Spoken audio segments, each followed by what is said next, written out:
Good morning, Ms. Pogue. Good morning, Your Honors. May it please the Court, Ann Pogue, Assistant District Attorney from Middlesex, on behalf of the Commonwealth. Your Honors, the Commonwealth took this appeal to seek this Court's guidance in interpreting the sentencing provision of the Armed Home Invasion Statute, particularly in light of this Court's decision in Commonwealth v. Powell.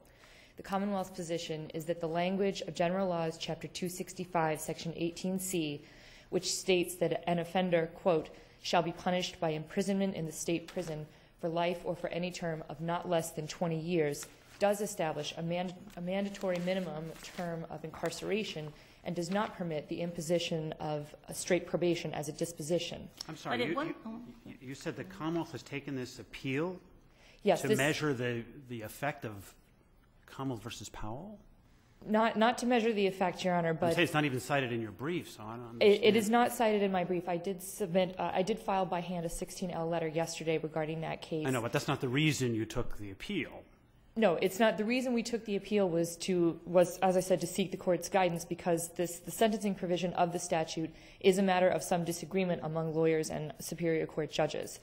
The statute at one point did say that nor shall a person convicted be eligible for probation, parole, furlough, blah, blah, blah. And now it doesn't contain that language. So that's correct. So isn't that some evidence of what the legislature's intent is? I would suggest, Your Honor, that that based on the prior amendment and based on the other things that the legislature was doing when it enacted the 2004 amendment, that first, yes, the fact that the legislature removed that language certainly is significant and means something. And our position is that based on the fact that the 98 amendment made the statute stricter, and based on the fact that when the legislature enacted the 2004 amendment, that it was also enacting other statutes relating to gun control, that the intent of the legislature was, again, to make the statute stricter, not more lenient. Well, you say in your brief, I think it's your brief, yes, that the prior versions implicitly allowed probation. That's correct. All right. And so but they also barred probation in some circumstances, didn't they? That is correct.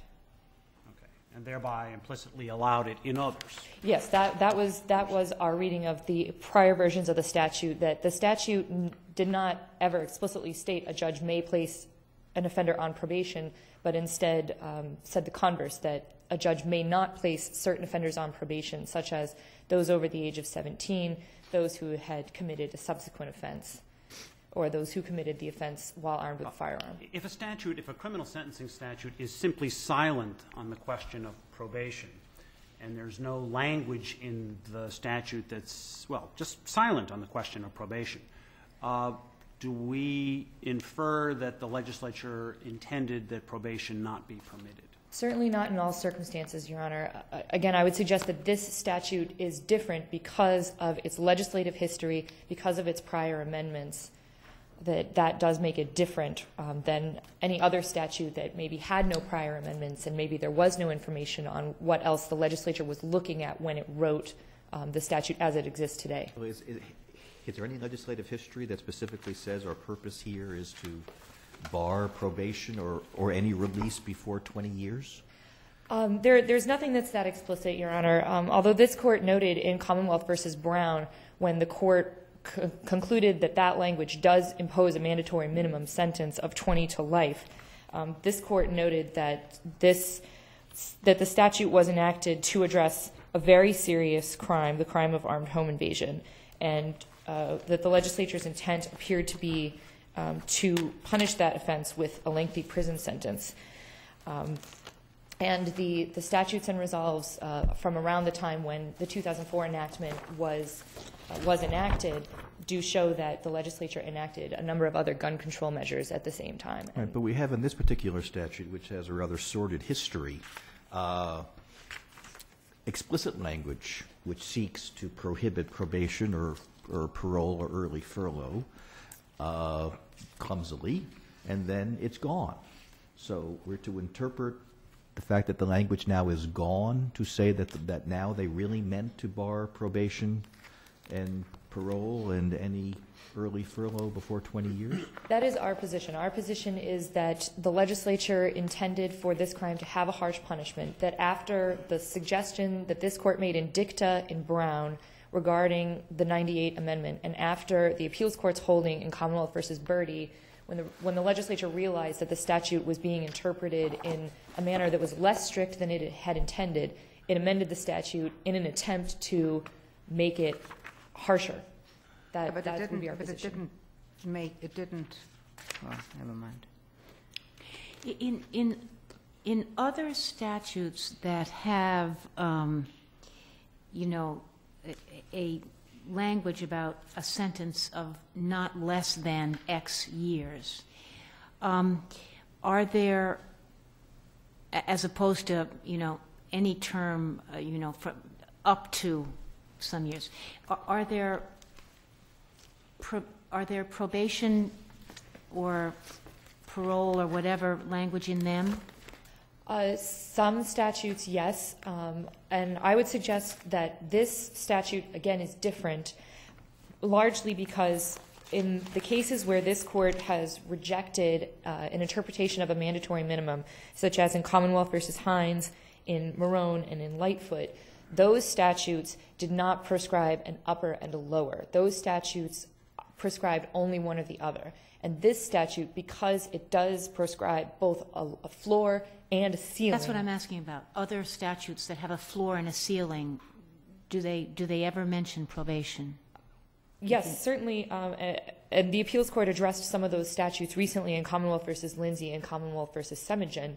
And in those cases, the appeals court concluded that the language which states that an offender may not be placed on probation, nor shall a suspended sentence be imposed, et cetera, did not affect the minimum sentence that a judge was permitted to impose, but was directed at the period of time that an offender had to remain incarcerated before he could be released.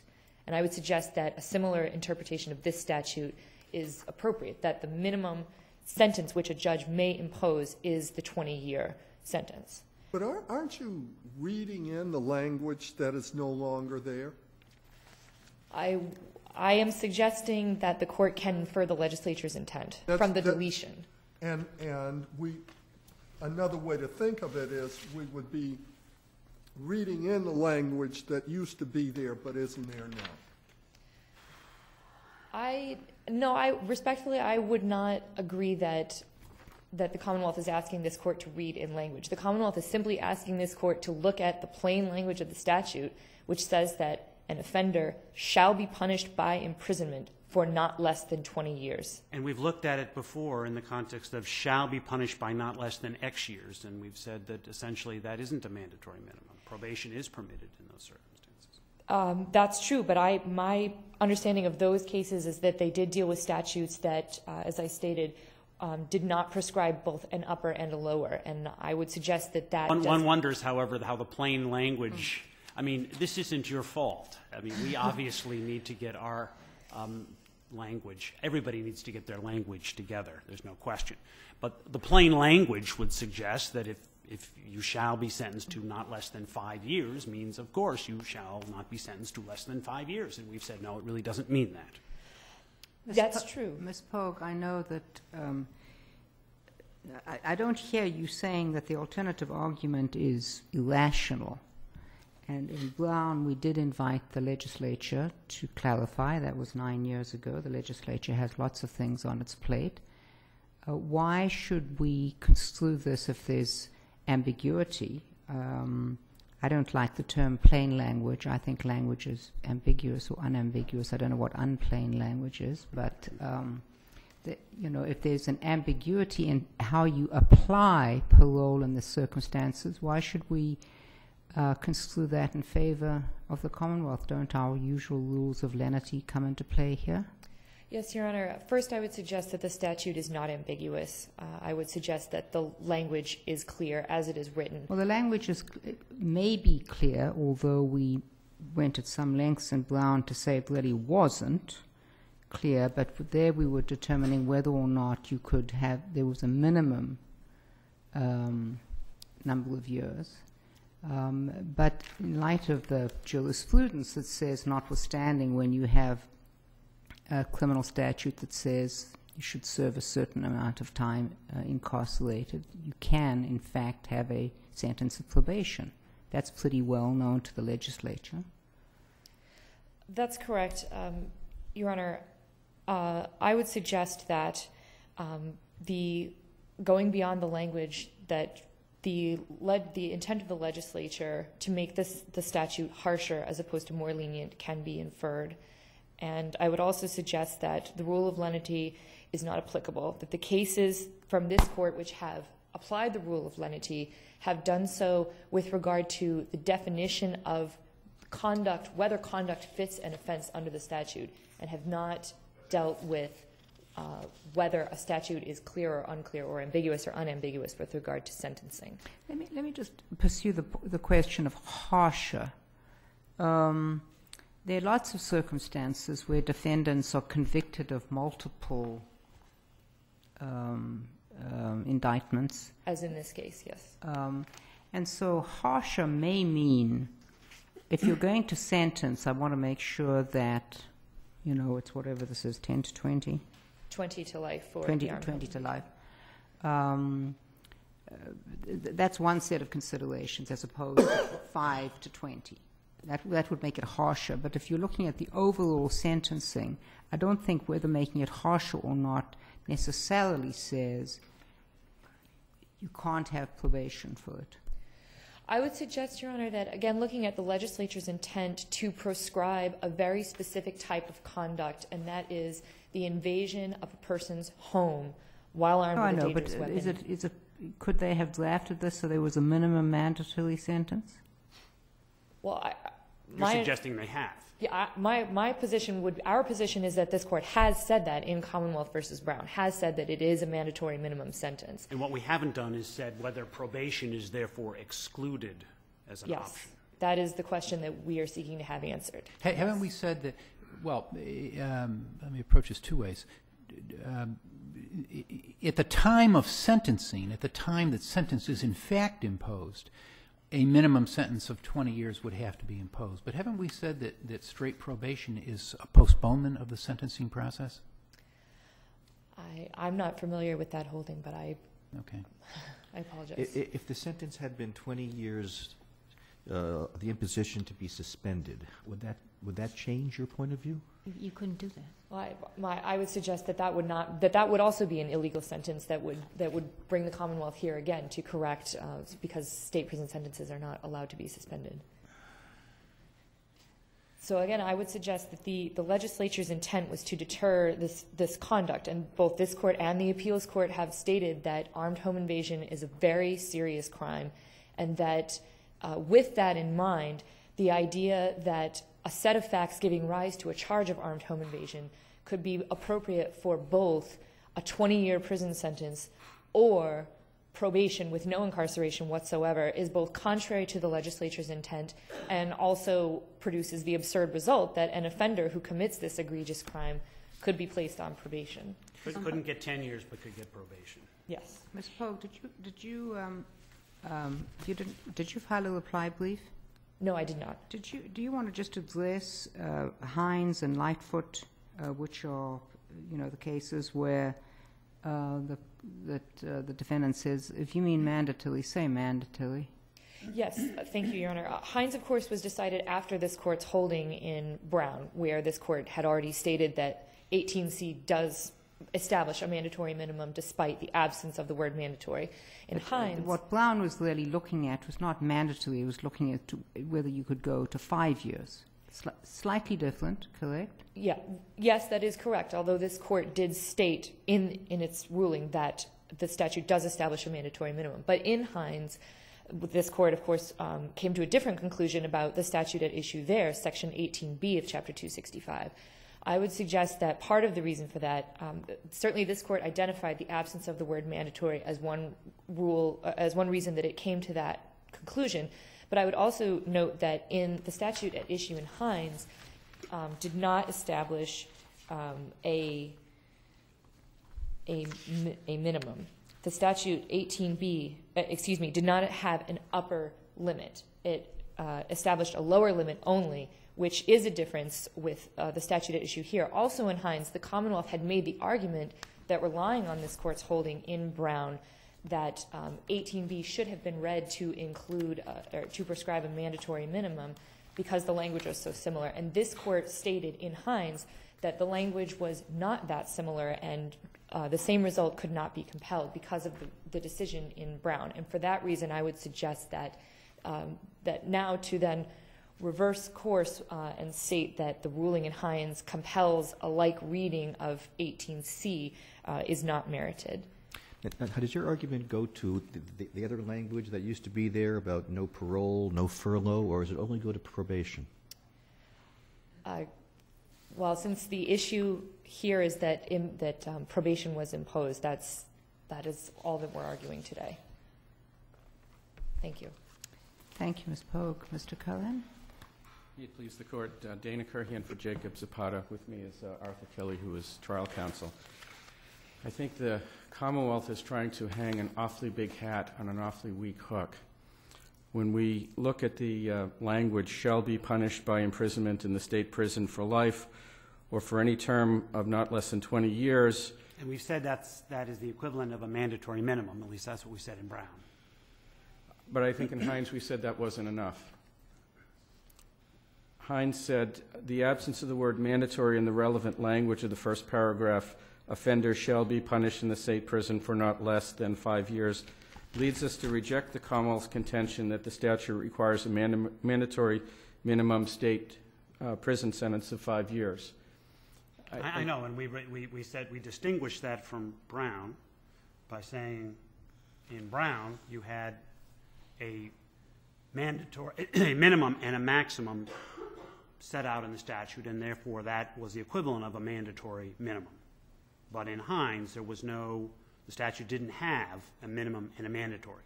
Excuse me, a minimum and a maximum. I'm not saying it makes sense. I'm just saying that's what we said. Right. I'm not sure if it makes sense. What we say always makes sense, Mr. Callahan. I'm sorry? What we say always makes sense. Yes. But I'm and counsel who are laughing loudly will remember. I think we have to focus on the fact that when the legislature wants to impose a mandatory minimum sentence, they clearly know how to do that. If we adopted your position, Mr. Curhian, what would be the effect in the, for instance, the second-degree murder statute? Would probation be permissible? I'm not sure. I have not looked at the language of that statute. I think it is highly unlikely that any judge is going to impose straight probation on a second-degree murder case. I'm just saying that would your legal argument apply to that statute and to many others, but that's the first that comes to mind. There's a possibility that it could, and there's a possibility that that needs to be clarified. But do you think, because I'm working backwards, do you think that the legislature intended in second-degree murder that probation be permissible? I'm not sure if I want to comment on what the legislative might have intended on a statute that I really haven't studied and prepared to discuss. I think focusing on this statute and focusing on precedents of this court, there is clearly not a basis for saying that this is a mandatory minimum sentence. Again, the legislature knows how to impose a mandatory sentence, and there was specific language in the statute saying that probation is not permitted that the legislature specifically took out. Is there any legislative history to help us understand what the legislature's intent was when your sister says they wanted to make the laws harsher to deter this conduct? Nothing conclusive, nothing that I've been able to find. No, I don't see anything helpful. I think you have to look at the statute, and you have to look at the language of the statute, and you have to look at, I think more importantly, the language that isn't in the statute. Now, the Powell case says that if there's a lawful disposition that's available, then unless there's language in the statute saying that it's not available, the judge is entitled to impose it. And I think that applies in a circumstances like this, where there is absolutely nothing prohibiting the judge from imposing a sentence of straight probation.